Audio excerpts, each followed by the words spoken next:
আজই ডাউনলোড করুন আর এনজয় করুন আপনার পছন্দের শো।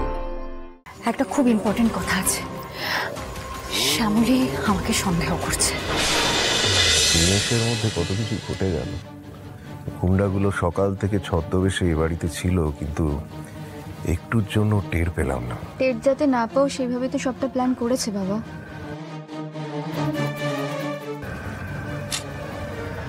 যা হয়েছে সব আমার জন্য হয়েছে। না না, এটাই তো সত্যি। ওই আন্না ভাই নাকি ওই লোকগুলো তো আমাকে নিতে এসেছিল। আর আমার দুর্ভাগ্য দেখো, আমার মনেই নেই আমি কি করেছি, কেন ওরা আমাকে নিয়ে যেতে চাইছে, আমার কিছু মনে পড়ছে না। তবে একটা কথা আমি দিতে পারি, আমার জন্য এই জোড়া বাড়ির কারুর আমি কোনো ক্ষতি হতে দেব না। আমি এক্ষুনি গিয়ে ওই আন্না ভাইকে গুলি মেরে উড়িয়ে দেবো, শেষ করে দেবো নিজের হাতে। এসে আমি আমার বন্দুকটা কোথায়? এ কি রে, শান্ত হ মন্দার, শান্ত হ। মন্দার, এটা কোনো সলিউশন না। এটাই একমাত্র সলিউশন অনিকেত দা। এই আন্না ভাইকে না শেষ না করা অবধি আমার শান্তি নেই। মটকা গরম করে দিয়েছে, কাঁটা দিয়েই কাঁটা তুলতে হবে। এই মন্দার, তুই আবার মারার কথা বলছিস? মন্দার, তুই কিন্তু মামনিকে কথা দিয়েছিস তুই গুন্ডামি ছেড়ে দিবি। তুই বুঝতে পারছিস না, আমি ছেড়ে দিতে চাইলেও ওই আন্না ভাই, ওই দল, ওরা আমাকে ছাড়বে না। আজকে আমার জন্যই তোদের এত বড় ক্ষতি হতে যাচ্ছিল।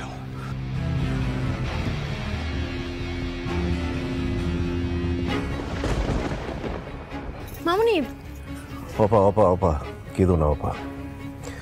আমাদের এখন শক্ত হতে হবে, সবাই মিলে একটা ডিসিশনে আসতে হবে আমাদের। আমি আর পারছি না।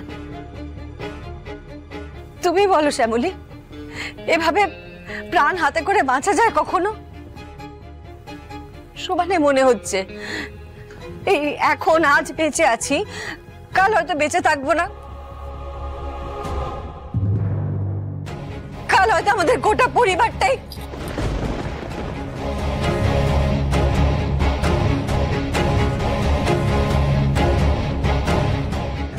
সত্যি রে শ্যামলীদি, এই আন্না ভাইয়ের মতো শত্রুর সাথে তোরা কি করে মোকাবিলা করবি বলতো?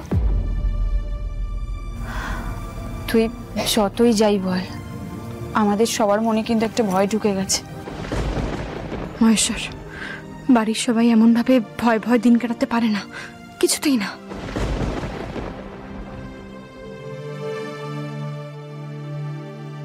মামনি, আমি যখন কথা দিয়েছি তার অন্যথা হবে না। আরে আমরা চাই সবার মুখে যাতে হাসি ফোটে। আর রো, এত কষ্ট করে ফাইনালি বিয়েটা হলো, মুখটা ওরকম করে রেখেছিস কেন? হাস। একদমই তাই, সবাই একটু নর্মাল হও তো, ভরসা রাখো আমাদের উপর। কোনো চিন্তা করো না, সব ঠিক থাকবে। সবার উপর দিয়ে অনেক ধকল গেছে, এবার চলো একটু রেস্ট নেবে, চলো সঙ্গে খাওয়া দাওয়া করে নেবে কিছু। সবাই চলো, খেয়ে নেবে চলো।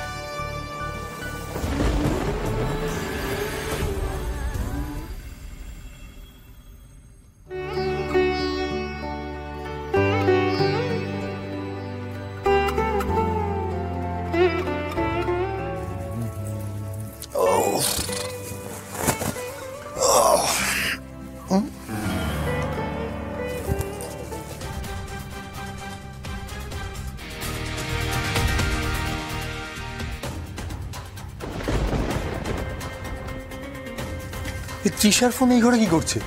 মানে ও ওই ঘরে এসেছিল, কি মতলব ওর? আরে তুমি এদিকে এসো, এদিকে এসো। না, ওর ফোনটা এই ঘরে। তুমি চুপ করে বসো এখানে। বৌদির ফোনটা আমি নিয়ে এসেছি। তুমি নিয়েছো? মানে বলছি,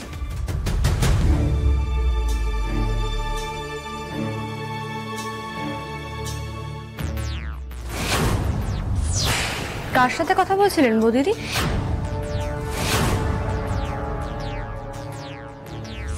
ফোনটা একটু দিন তো।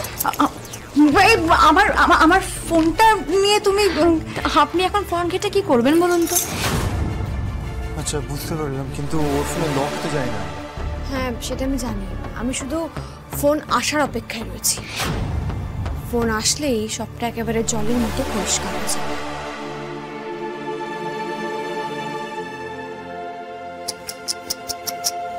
শ্যামলী। তুমি কি ভেবেছো শ্যামলী যে শুধু তোমার একার মাথায় কাজ করে আর আমরা আমরা সবাই ঘাসে মুখ দিয়ে চলি?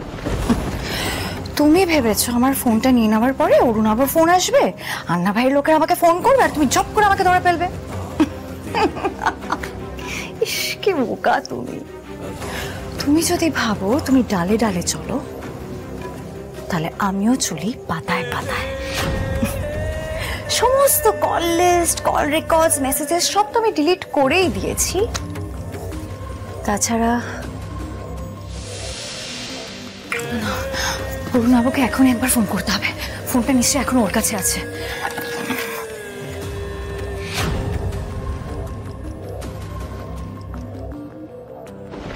কি গো, তখন ফোনটা এইভাবে কেটে দিলে?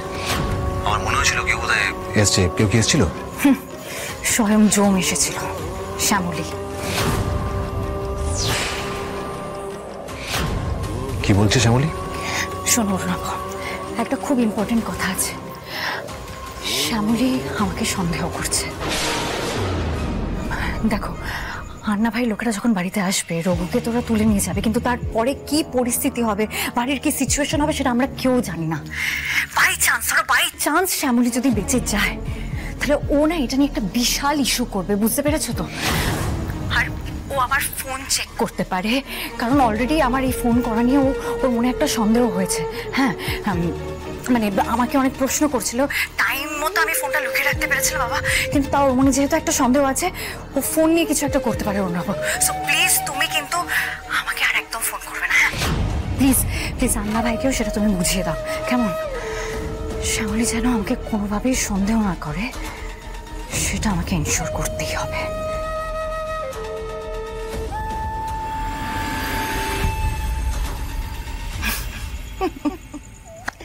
শ্যামলী, এই যে তুমি আমার ফোনটা নিয়ে নিলে, তুমি তো আমাকে ধরতেই পারবে না। আমি সব ব্যবস্থা করে রেখেছি, কিন্তু এখন সমস্যা হলো একটাই, আমি অর্ণবের সঙ্গে যোগাযোগ করবো কি করে? কি করি এবার?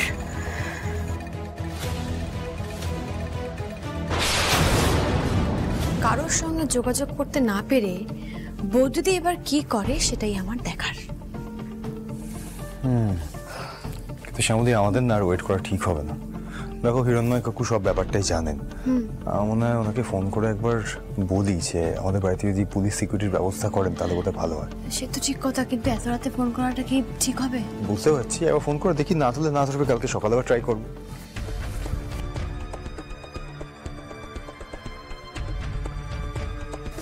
লাউড স্পিকারে দিচ্ছি।